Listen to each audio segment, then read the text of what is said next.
damage with this, because if he does not do a lot of damage with this, all of these units are just wasted.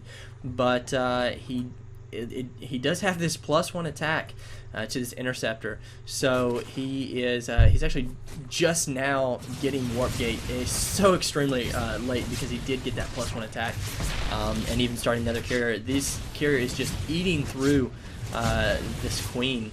And really the queen is of course targeting the interceptors and not actually the carrier itself. So already 4 kills on this carrier, and it's just not looking good for Zago. He does have come up here with 2 more queens. Right offhand, I don't know if 2 queens one-on-one can actually take down a carrier. It certainly seems not.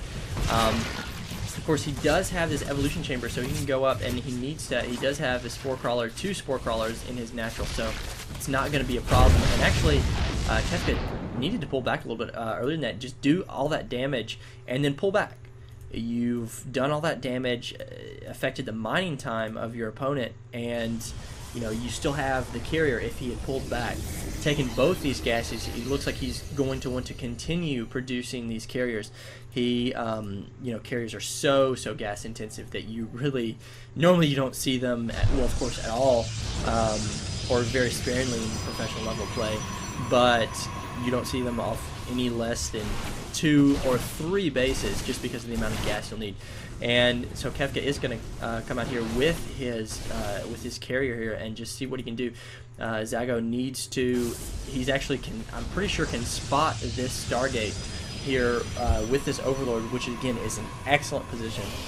So he knows that he's going to need to go ahead and produce Hydralisk pretty much non-stop, other than making a few drones and expanding, because he knows that Kefka has invested heavily into these carriers. So it looks like Kefka is actually the first player to take the 3rd and at the gold as well. So he is going to be miles ahead, and of course he already is in tech, but he's going to be miles ahead in resources as well, especially at this gold.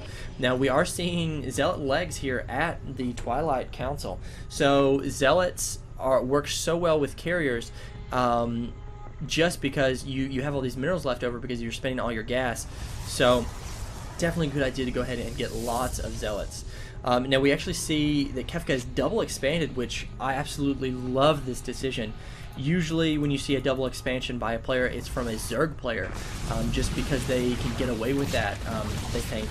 And usually you can, when you know your opponent's not going to attack you, it's a great time to expand. And if you are very sure they're not going to attack you, or if you think you can get away with it, then go ahead and by all means expand twice.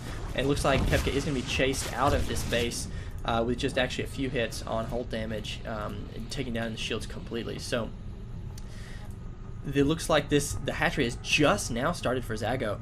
Meanwhile, the Nexus just completed, and air level weapons 2 is just about to be completed as well. So the gold now being completed and mined for Kefka, and also his 4th base almost being done. I cannot help but think that Kefka is in a huge lead. This one roach instantly be taken out. Of course, getting Zago a good idea of what kind of unit composition that Kefka has. Ideally, what you want to do there as Kefka is hold your carriers back, hide that number of carriers from your opponent, and because then your opponent doesn't know, okay, maybe he stopped making carriers, maybe he only has 1 or 2, I don't know, should I keep making Hydralisk, is he switched to some other tech? And so because Kefka did not do that, he just gave his opponent a little bit extra information that he didn't need to give him. So we do actually see Psionic Storm being researched by Kefka. The easiest way to handle with something flying as Zerg is of course Hydralisk, and if your opponent's going Hydralisk, then Zealots with charge and Sonic Storm is going to be a great thing to go for.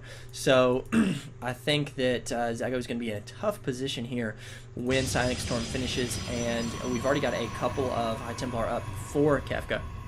Now, Zago doesn't know about the 4th base here that just started mining. He's a base behind, and here we come in the competition here in the middle. Good Guardian Shield, all these Zealots here in the front taking the damage. while these carriers here come and flank around the side. These carriers really need to be pulling back as well. Huge micro mistake there. That carrier is invaluable. You can keep your carrier numbers up as high as you can. These zealots spawning in, you're going to trap these roaches here in between the zealots and the stalkers. Meanwhile, the hydralisks still do a little bit of damage here in the back. The hydralisks can only target the interceptors. Really, there's no reason for these hydralisks to stay here. I guess Zago was busy doing something else there, and just did not retreat those units. I can understand if he was trying to snipe another carrier, but because a carrier is a unit, much like we see with Thors sometimes, but really Colossi is a great example that I can think of right offhand, because after you get that critical number of Colossi, or Void Ray is another good example, after you have 5 or 6 Colossi, it's so much harder for your opponent to actually engage you if you're the one that has the Colossi, because it's just that critical mass. They can do so much damage, that they can do an incredible amount of damage and almost completely kill an army before they can actually get touched. So same thing with carriers. If you can get 6 carriers, yeah, that's a huge investment, but also it's a pretty big death ball as well. So we actually see a mothership just started, along with Blink and Kydirian Amulet being just finished for Warbid. Here, confrontation here in the middle, a good Sonic Storm, gonna push these units back. The Hydralisk melting here in the middle of the army, really overextending himself just a little bit. Kefka actually gonna pull those units back into the choke. Another storm or two, if he's got the energy. He's storming a little bit behind those Hydralisks, taking down one of the carriers, target firing, and as a result, we'll be able to push this army back a little bit. An Archon warping in, and Archons, of course, get the bonus damage against all biological units. So going to force that army back a little bit. Another Psionic Storm will completely push Zago back, but really Zago did not need to engage at that moment in time. He is behind economically, just now taking his 4th, while meanwhile Kefka has started already on his 5th. Kefka it's his game to lose it here at this point. Zago is in a horrible position, down economically, down tech-wise, especially with his mothership just about to come out.